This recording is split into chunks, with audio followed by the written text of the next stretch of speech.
welcome to the Courageous Self-Care Podcast. I'm your host, Christina Marlette. On this show, we get into self-care that goes way beyond bubble baths, chocolate, and wine. We are not into coping and surviving. We are into thriving. And so we go deep.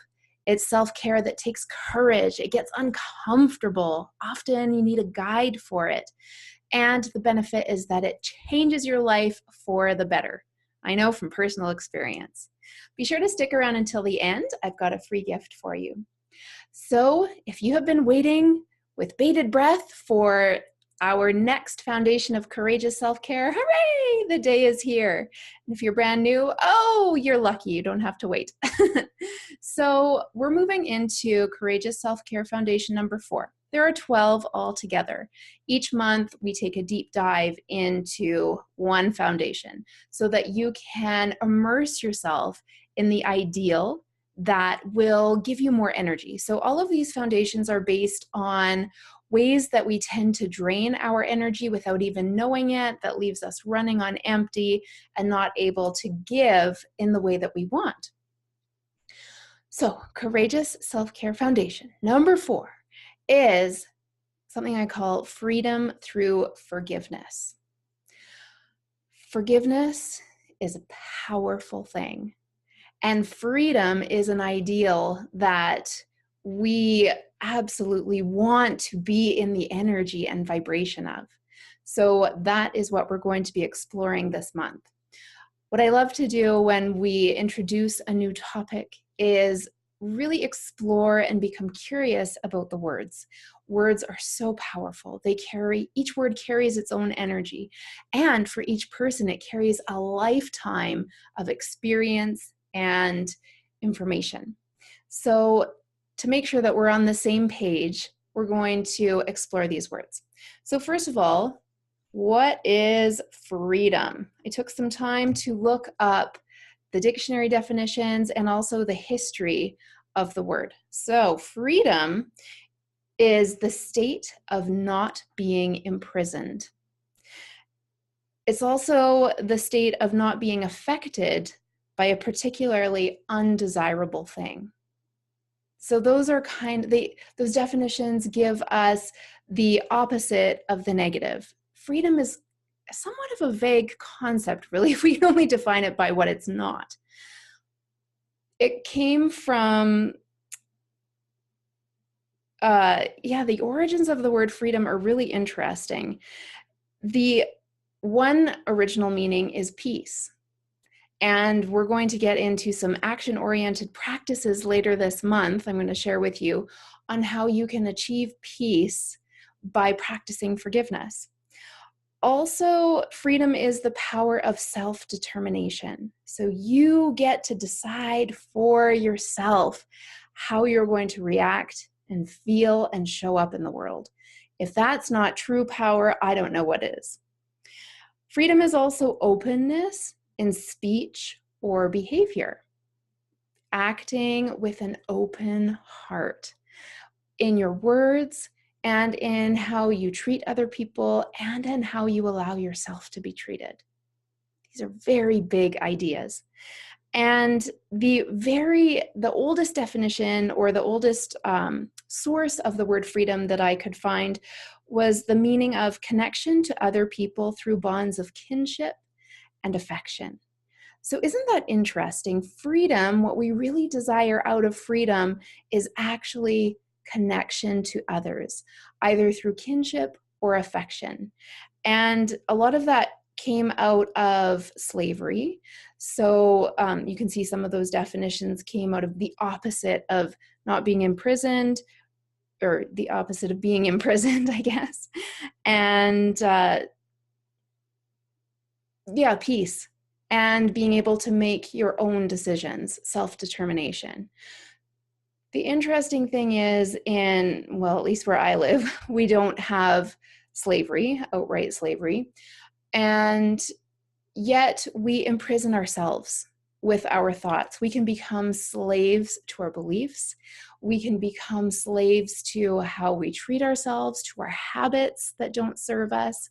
So although slavery has been abolished, we often take up the job ourselves and continue to perpetuate that idea. So, of course, we want to move towards self-determination, peace, connection to others through kinship and affection. That is the ideal of freedom.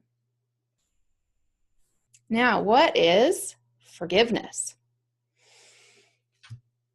Forgiveness comes from the Latin word perdonare. I don't know if I'm saying that right. Perdonare. Or maybe it's Italian. It comes from, well, no, it is Latin. And what it means is to give completely without reservation.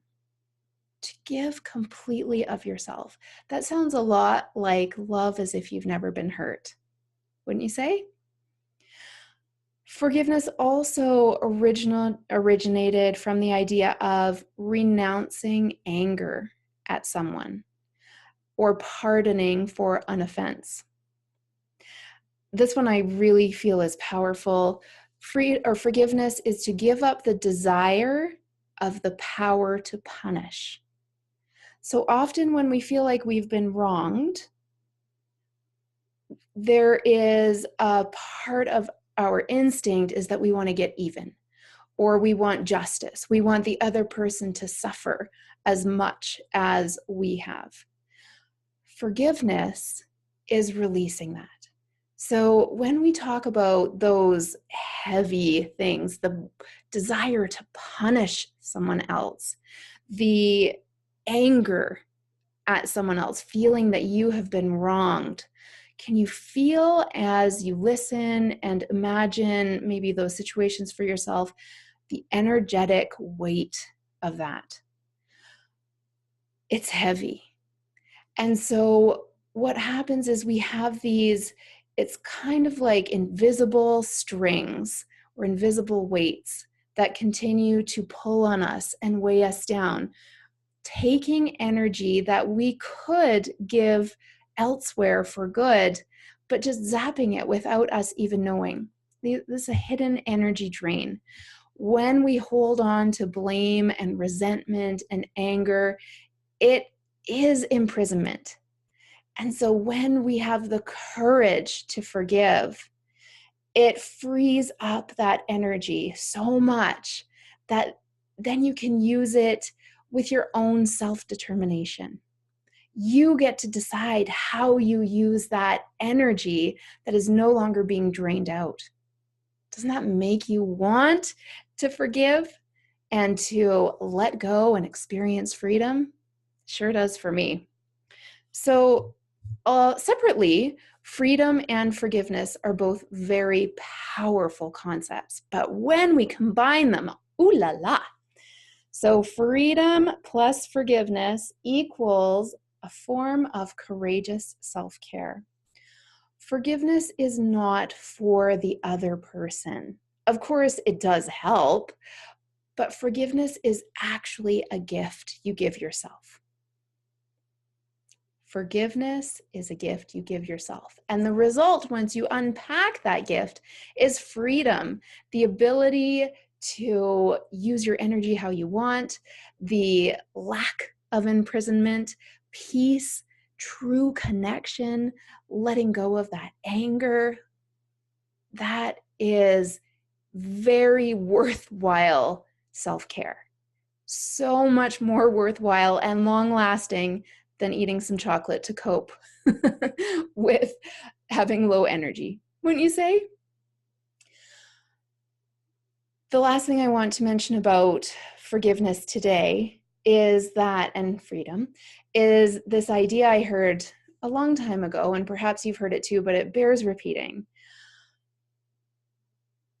When you refuse to forgive someone, and that someone can be yourself, it is like drinking poison and expecting the other person to die.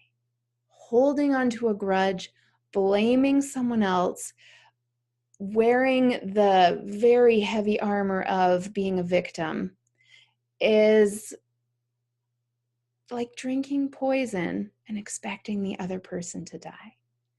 Forgiveness is a gift that you give yourself.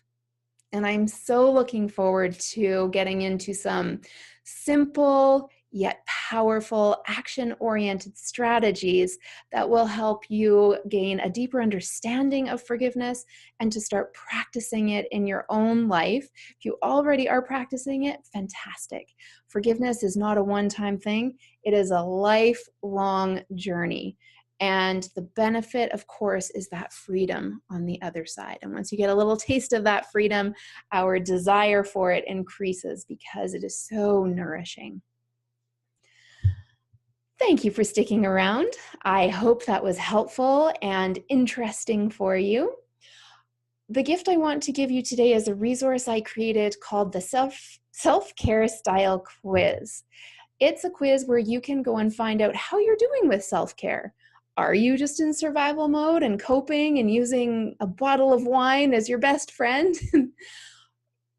No matter where you end up on the self-care style quiz, it's going to give you a great idea of what courageous self-care actually is. It's embedded into the questions. So you can take that quiz by going to selfcarequiz.com. This podcast airs Monday through Friday, so be sure to come back and listen again, especially for the fantastic ideas and strategies you're going to get on freedom through forgiveness. If you enjoyed this episode, please go ahead and like it, leave a comment, share it with your friends if you know of someone who you think would benefit. And that is, yeah. Oh, and if you're watching on YouTube, become a subscriber. That way you'll find out when the next episode is ready. Now, let's see. The final idea I want to leave you with is that there is nothing selfish about self-care. As you can see today with freedom and forgiveness, when we have more people in the world who are experiencing life through those energies and ideals, of course it's going to make the world a better place.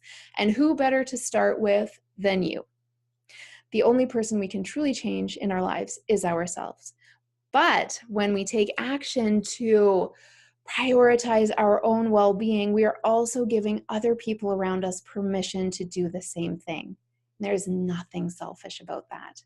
So put on that cape of courage, that imaginary cape, and start to examine how you're going to move forward with these ideas of freedom and forgiveness. Become curious, and maybe for next time, think about someone or something or a situation or a person who you might have some energetic tension with.